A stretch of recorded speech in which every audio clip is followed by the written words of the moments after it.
Soyez les bienvenus sur la chaîne d'information du cabinet Canada sans frontières en abrégé CCSF. La vidéo d'aujourd'hui sera consacrée au chapitre des tremblements de terre au Canada. Ce que vous devez savoir sur les tremblements de terre. Et surtout la conduite à tenir avant, durant et après un tremblement de terre au Canada. Chers frères et sœurs, l'information étant capitale, nous invitons tous ceux qui veulent immigrer au Canada à s'abonner au cabinet Canada sans frontières afin d'être suffisamment informés sur les pas à poser pour toujours garder la tête au-dessus de l'eau. Et surtout d'éviter les surprises désagréables. Dites-nous où vous voulez résider au Canada. Et nous vous révélerons les régions à forte fréquence de catastrophes naturelles. Rappelez-vous que vous immigrez au Canada pour le bien-être complet. Alors, ne commettez pas cette erreur en ajoutant des malheurs à vos malheurs à cause de la négligence du choix du lieu de résidence au Canada. Nous vous avions promis l'information authentique, actualisée, sans aucune arrière-pensée commerciale et transparente. Et nous tiendrons toujours notre promesse. Abonnez-vous au cabinet Canada sans frontières si vous venez de découvrir notre chaîne. Souvenez-vous aussi de liker la vidéo et la partager à vos amis qui programment d'immigrer au Canada. Cela les aiderait énormément. Laissez vos questions dans la section des commentaires et nous vous répondrons. Les tremblements de terre au Canada.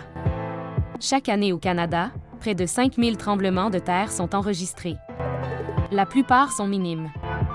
Même si toutes les régions du Canada peuvent être touchées, certaines régions sont à risque d'être secouées par un tremblement de grande envergure. Au cours du dernier siècle, au moins 9 tremblements de terre atteignant une magnitude de plus de 7 sur l'échelle de Richter ont été enregistrés au Canada ou à proximité. Quelques-uns d'entre eux ont causé des dommages importants. Même un tremblement de terre de l'ordre de 6 sur l'échelle de Richter pourrait causer des dommages importants dans un secteur urbanisé. En fait, de toutes les catastrophes naturelles qui risquent de frapper notre pays, la plus destructrice serait probablement un gros tremblement de terre qui toucherait l'une des grandes villes du Canada.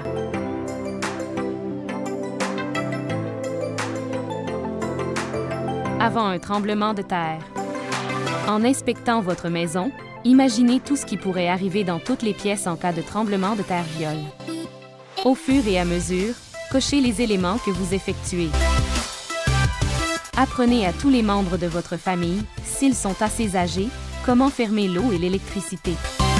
Étiquetez clairement les positions, ouvert et fermé, de l'eau, de l'électricité et du gaz. Si vous utilisez le gaz naturel dans votre maison, et s'il y a lieu, attachez ou fixez la clé appropriée nécessaire pour fermer le gaz sur le tuyau ou près de celui-ci. Recollez ou reclouez les bardeaux de toit décollés. Attachez le chauffe-eau et les autres appareils lourds, four, laveuse, sécheuse, à un poteau, en particulier les appareils qui risquent de rompre une conduite de gaz ou d'eau en basculant. Fixez solidement les meubles lourds et les étagères pour les empêcher de basculer. Évitez de placer des articles lourds sur les tablettes du haut. Fixez de façon sécuritaire les miroirs, les tableaux et les autres objets accrochés au mur, afin d'éviter qu'ils ne tombent. Éloignez des cheminées et des fenêtres les lits et les chaises. N'accrochez pas de cadres ou autres objets lourds à la tête des lits. Fermer les rideaux et les stores empêchera les éclats de vitres d'aboutir sur les lits. Insérez des tapis antidérapants sous les téléviseurs, les ordinateurs et les petits appareils ménagers, ou fixez-les avec du velcro ou autres produits similaires. Installez des dispositifs à l'épreuve des enfants, ou des loquets aux portes d'armoire pour empêcher leur contenu de tomber. Gardez les articles inflammables et tout produit chimique à usage domestique loin de toute source de chaleur et à un endroit où ceux-ci risquent moins de se répandre. Consultez un professionnel afin de vous informer sur d'autres façons de protéger votre maison, comme la fixer solidement à la fondation et d'autres techniques pour en améliorer la structure. Si vous habitez dans un immeuble résidentiel ou dans un bâtiment à niveaux multiples, consultez le gérant de votre immeuble ou le syndicat des copropriétaires pour décider du meilleur moyen de mettre votre logis à l'épreuve des tremblements de terre. Demandez conseil à des professionnels, ingénieurs, autorités de la protection civile, si vous ne savez pas exactement ce qu'il faut faire. Si vous habitez dans une maison mobile, vous pouvez laisser les roues de la maison mobile en place ou installer un système d'ancrage qui maintiendra la maison sur son support et diminuera les risques qu'elle tombe. Vérifiez si les auvents sont installés solidement. Pour obtenir plus d'informations sur la meilleure façon d'ancrer la maison, communiquez avec une association de concessionnaires ou de propriétaires de maisons mobiles. Conseil de sécurité. Ne fermez pas le gaz à moins qu'il n'y ait une fuite ou un incendie, puisqu'une fois fermé, seul un ouvrier qualifié peut l'ouvrir à nouveau. Consultez votre courtier au sujet des assurances en cas de tremblement de terre. Vérifiez votre couverture, elle pourrait avoir une incidence sur votre capacité financière à recouvrer les pertes après un tremblement.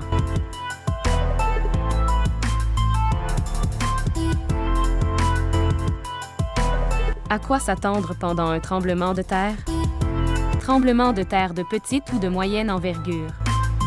Il ne dure que quelques secondes et ne comporte aucun risque. Il se peut que, dans votre maison, certains plafonniers bougent et que certains objets soient secoués légèrement. Si vous êtes à l'extérieur, il se peut que vous sentiez un léger tremblement sous vos pieds. Si vous êtes près de l'épicentre du tremblement de terre, vous pourriez entendre une forte détonation suivie de secousses. Tremblements de terre de grande envergure. Ils peuvent durer plusieurs minutes et constituent une catastrophe naturelle si son épicentre est à proximité d'une région densément peuplée ou s'ils sont d'une envergure suffisamment élevée pour la région. Le sol ou le plancher bougera, peut-être de façon violente. Que vous soyez près ou loin de l'épicentre, vous sentirez probablement un tremblement suivi d'un mouvement rotatif, comme si vous étiez en mer. Si vous êtes éloigné de l'épicentre, il se peut que vous voyiez des bâtiments osciller ou que vous entendiez un grondement. Vous pourriez être étourdi et incapable de marcher pendant le tremblement de terre. Si vous vivez dans un immeuble en hauteur, vous ressentirez davantage d'oscillations et moins de secouements que dans un petit bâtiment à un seul étage. Aux étages inférieurs, le tremblement sera plus rapide, comme dans les maisons unifamiliales. Aux étages supérieurs, le tremblement sera plus lent, mais l'immeuble oscillera davantage. Des meubles et des objets non fixés pourraient basculer ou glisser sur le plancher. Des luminaires non stabilisés et des panneaux de plafond pourraient tomber. Des fenêtres pourraient se fracasser. Les alarmes d'incendie et les systèmes de gicleurs pourraient se déclencher. Il pourrait y avoir des pannes de courant. Ainsi, durant un tremblement de terre, où que vous soyez au moment d'un tremblement de terre, abritez-vous immédiatement. Au besoin, rendez-vous dans un endroit sécuritaire tout près et restez Y jusqu'à ce que les secousses se passent. Si vous êtes à l'intérieur, abritez-vous et agrippez-vous. Restez à l'intérieur. Abritez-vous sous un meuble lourd, comme une table, un bureau, un lit ou tout meuble solide. Couvrez votre tête et votre torse afin de vous protéger de tout objet qui pourrait vous tomber dessus. Agrippez-vous à l'objet sous lequel vous êtes réfugié afin de rester couvert. S'il n'y a aucun meuble solide sous lequel vous pouvez vous réfugier, ou si vous êtes dans un couloir, mettez-vous en position accroupie le long d'un mur intérieur. Si vous êtes dans un centre commercial, entrez dans le magasin le plus proche. Éloignez-vous des fenêtres et des rayons comportant des objets lourds. Si vous êtes à l'école, réfugiez-vous sous un bureau ou une table et agrippez-vous. Tournez le dos aux fenêtres. Si vous êtes en fauteuil roulant, verrouillez les roues et protégez-vous le cou et la tête. Si vous êtes à l'extérieur, restez à l'extérieur. Dirigez-vous vers un endroit dégagé, à l'écart des immeubles. Si vous êtes dans un endroit public achalandé, réfugiez-vous dans un endroit où vous ne serez pas piétiné. Si vous êtes au volant, essayez de vous arrêter à un endroit sûr où vous ne bloquerez pas la route. Laissez la voie libre pour les véhicules de secours et d'urgence.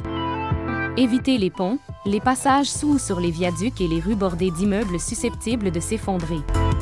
Arrêtez la voiture et restez à l'intérieur de celle-ci. Écoutez la radio pour connaître les directives des responsables des services d'urgence.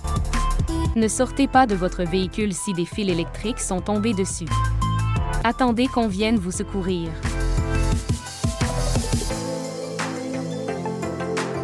Si vous avez besoin d'aide, indiquez-le au moyen d'une pancarte sur laquelle vous aurez écrit « À l'aide » en grosses lettres. Si vous êtes dans un autobus, restez assis jusqu'à ce que l'autobus s'arrête. Réfugiez-vous dans un endroit protégé. Si cela est impossible, accroupissez-vous sur votre siège et protégez votre tête contre les débris.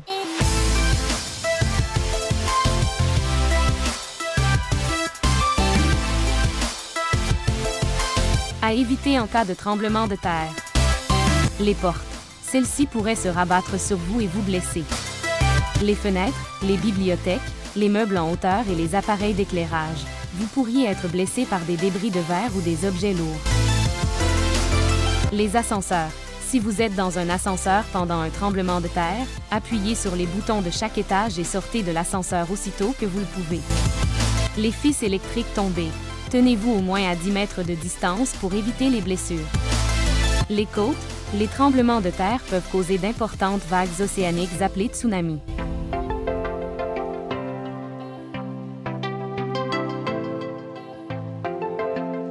Après un tremblement de terre, restez calme. Aidez les autres si vous en êtes capable. Préparez-vous à ressentir des répliques sismiques.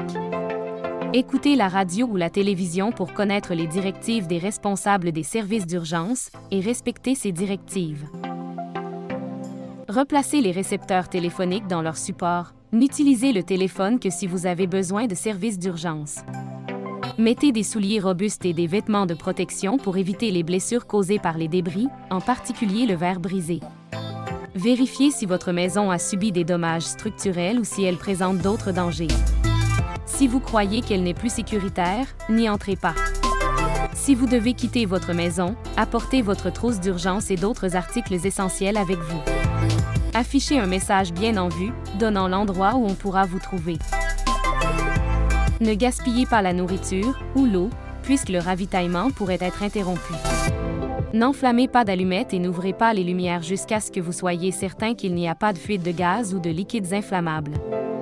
Utilisez une lampe de poche pour vérifier les services et ne les fermez pas à moins qu'ils ne soient endommagés. Les fuites de gaz dégagent une odeur. Si vous avez encore de l'eau courante dans les robinets immédiatement après un tremblement de terre, remplissez le bain et d'autres contenants au cas où les robinets cesseraient de fonctionner.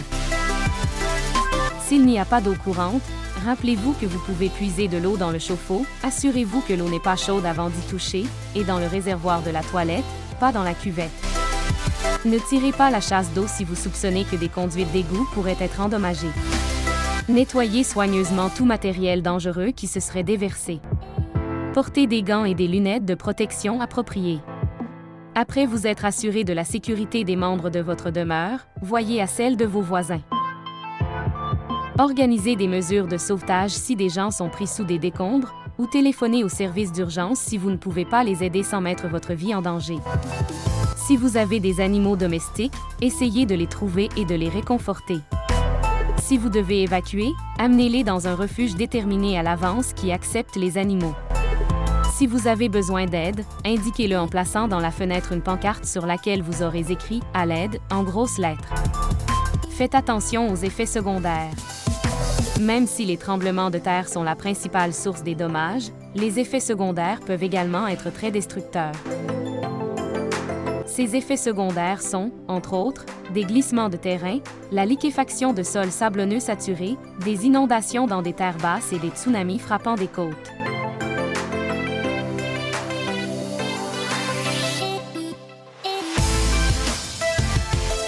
Voici ce que nous avons à vous dire sur les tremblements de terre.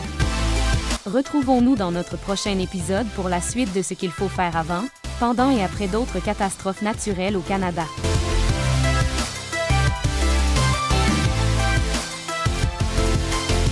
Merci de liker la vidéo et surtout de vous abonner au cabinet Canada sans frontières pour réussir votre projet d'immigration au Canada.